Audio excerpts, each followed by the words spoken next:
Pois é, a gente está aqui no estúdio com o Gustavo Cunha Mello, que é especialista em gerenciamento de risco. Gustavo, pelas informações que a gente tem agora, é claro, a gente não tem acesso à caixa preta, a gente não sabe o relato ainda dos sobreviventes, mas o que a gente pode entender desse acidente? O que pode ter levado a essa tragédia? Todo e qualquer acidente é uma sucessão de falhas, não tem uma única causa para gerar um acidente, seja ele qual for. Nesse caso, a gente tem como importante e relevante para a investigação o relato do piloto em emergência. Quer dizer, ele decretou emergência e estava indo para um pouso de emergência. A emergência, ele disse que estava com uma pane elétrica. Agora, a origem da pane elétrica, ela pode ser mecânica, quer dizer, eu posso ter um problema de pane elétrica por um problema de manutenção, e aí vamos entender que toda e qualquer aeronave, ela tem redundância de equipamentos. Eu não tenho um equipamento para qualquer sistema do avião. Eu tenho uma série deles que, se um falhar, eu tenho backup e por aí vai. Então, uma pane elétrica, ela pode ser por um problema de equipamento, como também pode ser por um problema de combustível, porque o principal gerador de energia é o motor do avião. E se o motor começa a falhar por uma falta de combustível, aí eu posso ter a pane elétrica. Gustavo Cunha Mello e Sidney Garamboni, a gente vai fazer um rápido intervalo agora e a gente volta em instantes falando mais sobre esse trágico acidente. A gente estava com um probleminha no seu microfone, Gustavo Cunha Mello, por isso as pessoas podem ter tido algum problema na compreensão, a gente vai resolver isso. E em instantes a gente volta ainda falando, claro, desse acidente que aconteceu na Colômbia, onde estavam jogadores da Chapecoense, profissionais de imprensa, 9 pessoas da tripulação da empresa Lamia. A gente volta já. Bom, a edição das 10 está de volta hoje numa cobertura especial dessa tragédia que vitimou aí dezenas de jogadores da Chapecoense, colegas jornalistas, uma parte da equipe da tripulação boliviana que trabalhava dentro desse avião. O acidente aconteceu no finalzinho da noite aqui no Brasil, finalzinho da noite na Bolívia, começo da madrugada aqui no Brasil. As informações ainda estão chegando, mas a gente já sabe que já há 6 sobreviventes e 75 mortos, Heloísa. Pois é, Aline, a gente estava conversando com o nosso especialista em gerenciamento de risco, Gustavo Cunha Mello. Gustavo, as pessoas tiveram dificuldade de ouvir a sua resposta. Eu queria pedir para a gente retomar qual é a provável possibilidade nesse momento da queda desse avião. A gente consegue, com a análise feita até agora, ter uma ideia do que pode ter levado a essa queda? Não, né? Todo e qualquer acidente, repetindo, é uma sucessão de erros, tem uma série de fatores contribuintes, pode ter a meteorologia contribuiu, com certeza contribuiu, terreno montanhoso, pousar em Medellín é dificílimo, tem 2 formas de aproximação complicadas em terreno montanhoso. Agora, o que a gente tem de relevante até aqui, falta averiguar, falta as investigações, é claro que a gente tem que aguardar, mas o que tem de relevante é o piloto ter reportado uma pane elétrica. E a pane elétrica, ela pode ser por um problema mecânico, e aí problema de manutenção, embora tenham equipamentos redundantes no avião, tem backup para tudo, mas também um problema no combustível, ou por qualidade do combustível ruim, ou por falta de combustível. Porque o principal gerador de energia no avião é a turbina do avião. Esse avião tem 4 motores, 4 turbinas, e eles geram energia para o próprio avião. Quer dizer, então quando você começa a ter uma pane elétrica, pode ser, tem que se estudar, um problema de combustível. Lembrando que esse avião, ele tem uma autonomia de 3.000 quilômetros. A distância de Santa Cruz para Medellín é 3.000 quilômetros. Então, quer dizer, ele já estava no limite da sua autonomia. Agora, essa aeronave é considerada uma aeronave segura? Ela é um quadrimotor, né? Queria que você explicasse um pouquinho para a gente como isso funciona. A gente tem sempre os registros, o histórico de acidentes no mundo inteiro. Essa aeronave é considerada uma aeronave segura? Eu não tenho, Heloísa, atualizadas as estatísticas, não deu tempo. Eu estou desde cedo aqui na Globo News, não deu tempo ainda de eu estudar as estatísticas. O que eu posso dizer é que são 13 acidentes com esse avião e aproximadamente eu tenho aí uma frota, e esse é um número que está me falhando, de 300 a 400 aeronaves no mundo inteiro.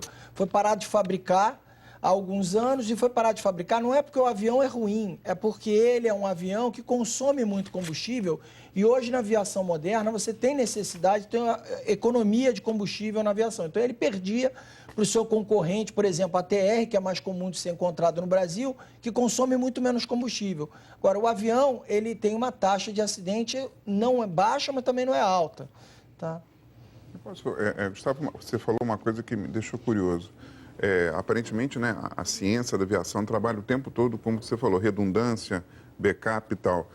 Será que não se sabia essa autonomia? Você falou que o avião tem autonomia de 3.000 e a distância é essa. Não existe uma fórmula, tipo, se é 3.000, eu vou pegar um avião que faça 3.500, entendeu? Certo. Existe o seguinte, o avião ele teria como chegar no aeroporto, só que ele precisa ter um segundo componente aí, Garamboni, que é o seguinte, eu preciso ter combustível para sair do ponto da cidade de origem ao destino, A para B, eu tenho que ter combustível ainda para uma alternativa aeroporto C, porque se eu chego em Medellín e está fechado por qualquer motivo, eu tenho como ir para outro aeroporto e mais meia hora. Isso é a norma aeronáutica. Todo avião no mundo inteiro segue isso. Então, é possível que ele tenha tido que tirar peso de algum lugar para colocar mais combustível para alcançar o planejamento do voo necessário. Isso tem que ser investigado. Só para complementar, Aline, aqui, uma informação que ele falou que estava buscando, são 387 unidades desse modelo. Aline. E pela informação que a gente tinha também, que ele tem aí 17 anos de uso, né, Elo? Então, vamos entender melhor, conhecer um pouco melhor essa aeronave. O modelo do avião que levava a delegação da Chapecoense é o Avro Regional Jet 85, também conhecido como Jumbolino, de matrícula CP2933, produzido pela fábrica inglesa British Aerospace. O avião tem lugar para 95 pessoas. E, de acordo com agências de notícias, o avião tinha 17 anos de uso e pertence à linha aérea Merida Internacional Lamia. De acordo com o site Sport da Espanha, este mesmo avião foi usado pela seleção argentina na viagem ao Brasil para o jogo das eliminatórias da Copa do Mundo, que aconteceu aqui no Mineirão há pouquíssimas semanas. Gustavo, eu queria te perguntar sobre as condições climáticas. A gente já sabe que o mau tempo pode ter colaborado e muito, né? É uma região montanhosa, que inclusive tem dificultado muito o trabalho das equipes, inclusive isso vai continuar complicado até para o resgate dos corpos. Eu te pergunto um pouquinho sobre essa junção, né, do mau tempo com a pane elétrica que pode acontecer. A Caixa Preta vai dar mais detalhes quando for realmente aberta, mas a condição climática de fato pode ser determinante se de repente surgir um vento inesperado, uma turbulência que de fato possa sair do controle do piloto, né? E a gente sabe que o mau tempo era uma situação estabelecida. Aline, perfeito, o mau tempo contribuiu sim. Eu queria só voltar um pouquinho, você falou que o avião tinha 17 anos, para a aviação é um avião novo, o avião tem manutenção preventiva, todo o mapa de componentes, todas as peças do avião sofrem troca delas com metade da sua vida útil, o que faz com que o avião seja relativamente novo.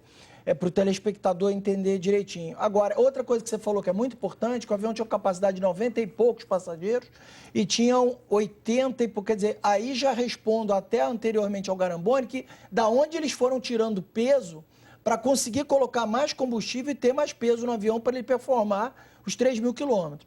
Voltando à meteorologia, a meteorologia atrapalha sim, porque se o piloto tiver que desviar de nuvens pesadas, carregadas como cúmulos nimbus, ele tem que fazer curvas, ele tem que manobrar o avião. E com uma pane elétrica, eu tenho perda de sensores, perda de noção situacional de onde eu estou e, consequentemente, me atrapalha a fazer. Inclusive, também, eventualmente, perda do radar meteorológico que fica no bico do avião, que pode me atrapalhar, desviar dessas nuvens e fazer essas manobras.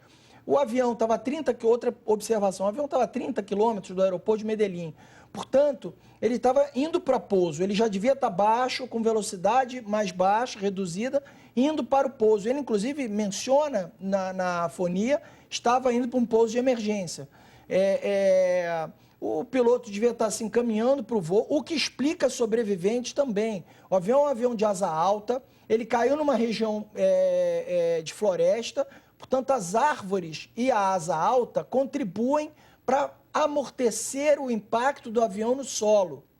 E isso pode ter justificado o avião ter sobreviventes. Além da velocidade baixa, indo para pouso, a altitude estava baixa também, graças a Deus temos sobreviventes. Quanto à meteorologia, o que ela atrapalha também? O resgate. Você está numa região de floresta, o helicóptero que vai buscar as pessoas e que vai encontrar os destroços, etc., primeiro, as pessoas têm que descer de rapel, o salva-aero lá da Bolívia, ou da Colômbia, perdão, tem que descer de rapel, abrir uma clareira na mata para poder pousar o helicóptero e fazer o trabalho de resgate. Então, isso foi de madrugada.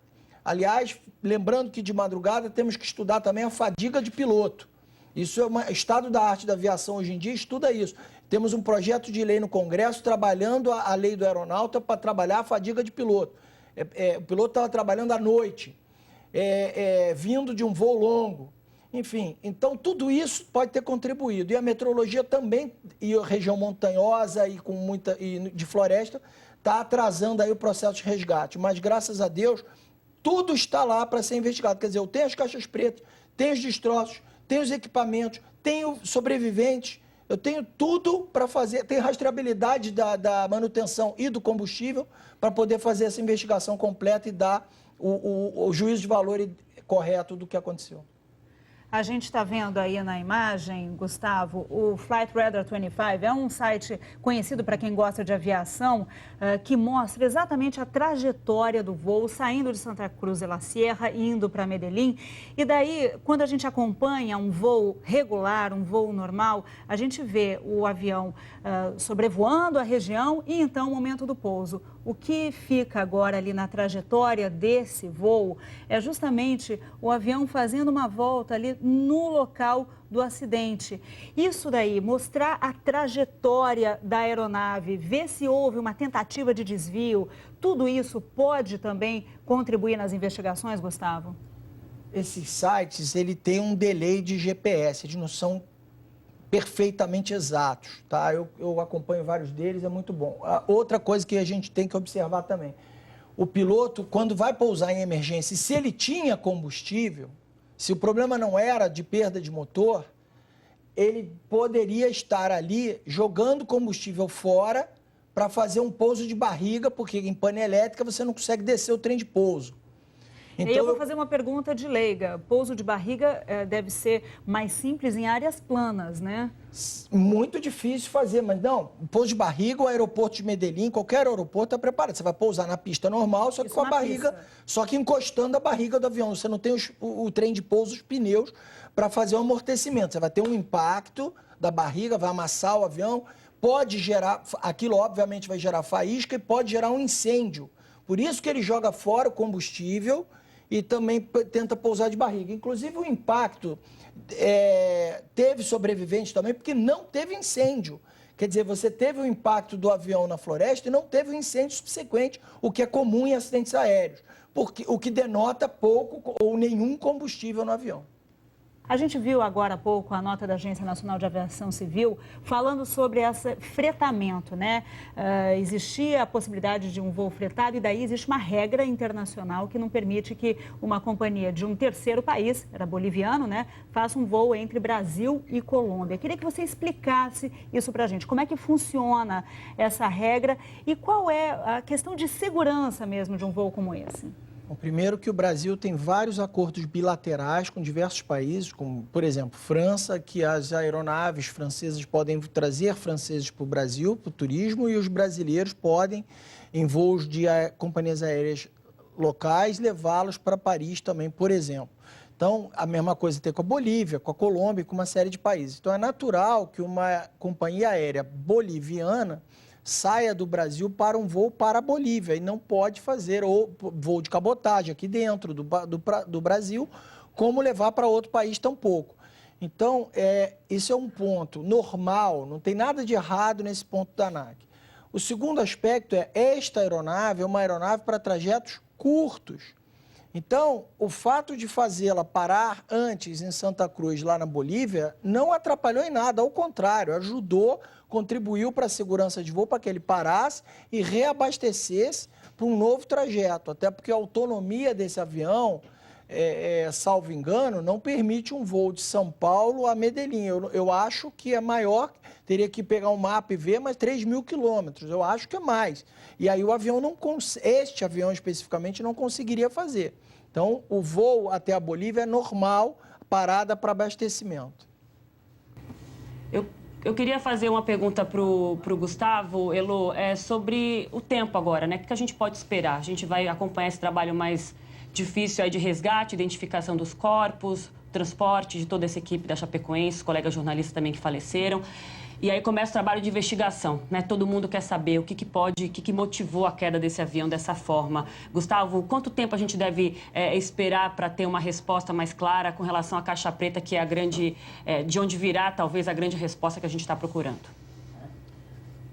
Aline, essa investigação vai ser uma investigação relativamente rápida, porque você tem todos os vestígios para serem analisados ali postos. Quer dizer, você encontrou os destroços, você tem até sobreviventes, você tem rastreabilidade sobre a manutenção da aeronave, você tem rastreabilidade sobre o abastecimento de combustível.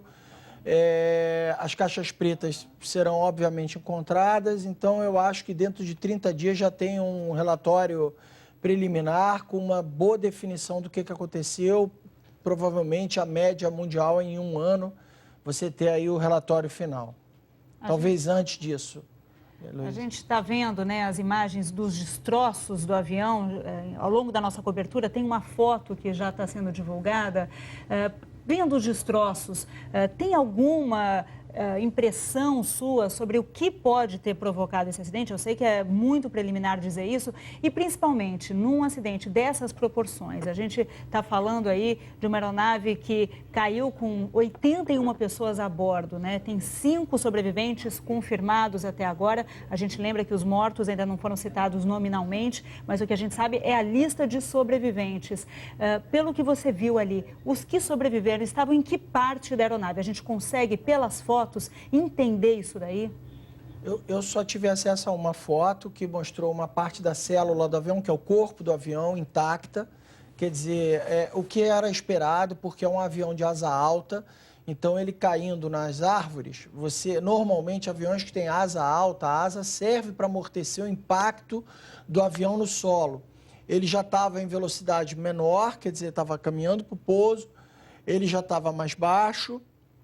Tudo isso contribuiu para um impacto menor. A asa deve ter ajudado a frear o avião junto às árvores. E você encontra nas fotos, eu tive acesso a uma foto aqui com a Globo News, a parte do corpo do avião, a célula intacta. Ali provavelmente as pessoas sobreviveram, as que estavam naquela parte do avião. Eu não vi outras partes, mas é uma parte que está perto da cauda, né, na parte de trás do avião, e ela está intacta ali, inteira. Tem pelo menos umas 4, 5 fileiras de bancos ali inteiros. Gustavo Cunha Mello, especialista em gerenciamento de risco, nosso comentarista Sidney Garamboni, meu colega. Queria agradecer demais essa participação aqui na edição das 10 da manhã. A gente continua nessa cobertura especial aqui na Globo News, né, Aline?